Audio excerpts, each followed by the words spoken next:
in our lives, personal lives, young Kevin, and in the life and history of Trinidad and Tobago.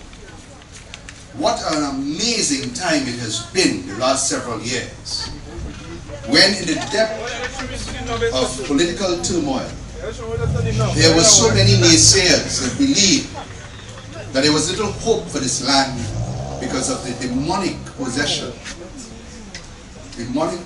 of Mr. Manning and his cohorts. And I use those terms because we've seen our campaign launch, and they have the audacity and shamelessness to speak about if you should take God out of your mind and vote for something else. I ask this nation, please put God in your heart and vote them out. What hypocrisy could there be? What hypocrisy could there be when they speak in such terms as Mr. Manning, who could preach and quote biblical terms, but yet do very devilish things to our people? When Kevin spoke of this army that must rise up, it is not just a COP army, a UNC army, an NJAC army or Labour army. It is the army of the people of Trinidad and Tobago. And for all time, let it be said that this is not an army that will shed blood. This is an army that will destroy with the sword of goodness all the wickedness that we've seen in our governments. We must slash out for all time corruption endemic in our institutions. We must cut away the inequalities that this government calls policy.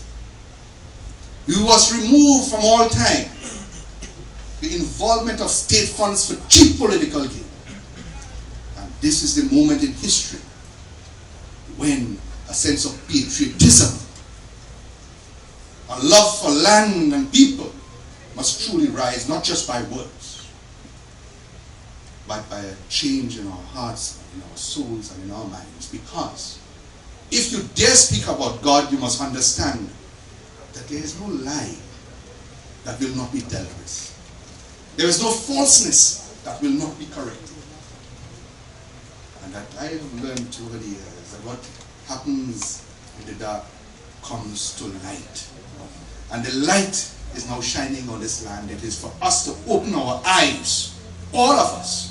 And I speak not just to those who understand the need to be rid of Manning and his madness, but for all those who have been blinded by the new slavery, the new indentureship of a 10 days and a seabed job. I want to put it on record that no one here, no one who loves this land will ever say we will remove food from the mouths of our children, especially those of the poor. No one will remove the opportunities for education for our young.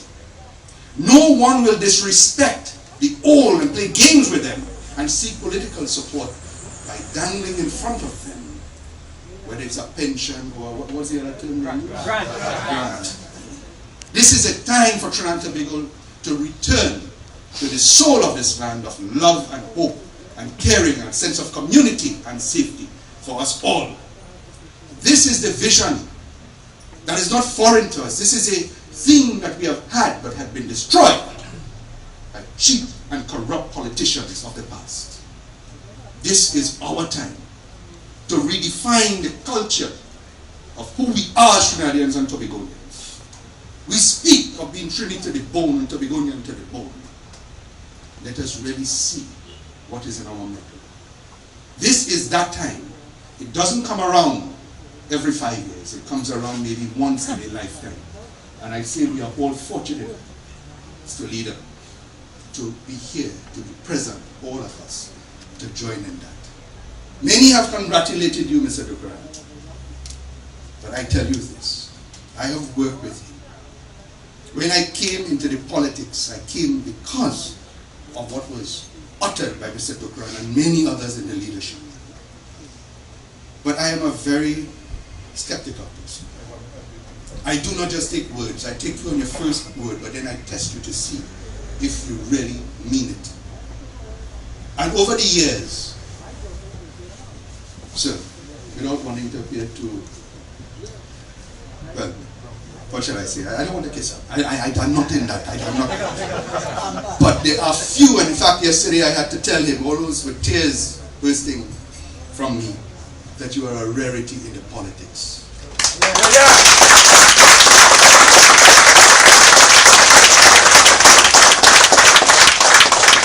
When there will be persons who are so eloquent, so energizing, and so dramatic and entertaining, we ask ourselves, what is leadership? Leadership is about truth, the dispensation of truth, and so that others may look upon what you want to achieve and say, yes, this is something that I will be proud to be part of. To be selfless is to be a leader. To be loving to all is a leader. To have the interest of the children of this land. I saw two girls here earlier, and I'm sorry if they've left. Because what we do today will impact totally and completely on the lives of the young. And if we mess this up, I tell you, God, please forgive us, because we would not have known what we would have done.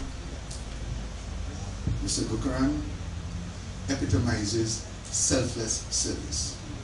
Politicians come into the game for what they can gain. And this is the chance to fix that. There are those, of course, with ambition and ability, and we welcome all. But the fundamentals that you must have before you put yourself as a servant of the people is to truly want to serve the people. And Mr. Bukaran, that is what leadership is to me. And you are a true leader.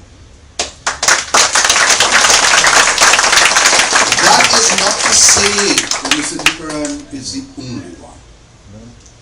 In your breast, in your souls, and in your conscience, each and every human being is born with the ability to reach down to the lowest levels to achieve the highest levels. This is our time to choose whether we want to be low or we want to go high. Which do you all want? My people of Trinidad and Tobago, this opportunity is for us to rise above the pettiness that will come our way. Yesterday when you spoke with Kamla, you spoke of the possibilities of, interferences and obstacles in our way. I have always said that if you have a mission where the stakes are as high as the absolute future of a country, then that ideal must be protected at all costs. The obstacles in your way must not become a stumbling block, but something to overcome. As Roy has put it, we have had a lot of obstacles, we have overcome it. Now is a dangerous moment. It is extremely dangerous because there are agents who will want and wish to destroy this opportunity. But if the will of the people wishes it, you've always heard it say, the voice of the people is the voice of God. Let the voice of God be heard. Thank you.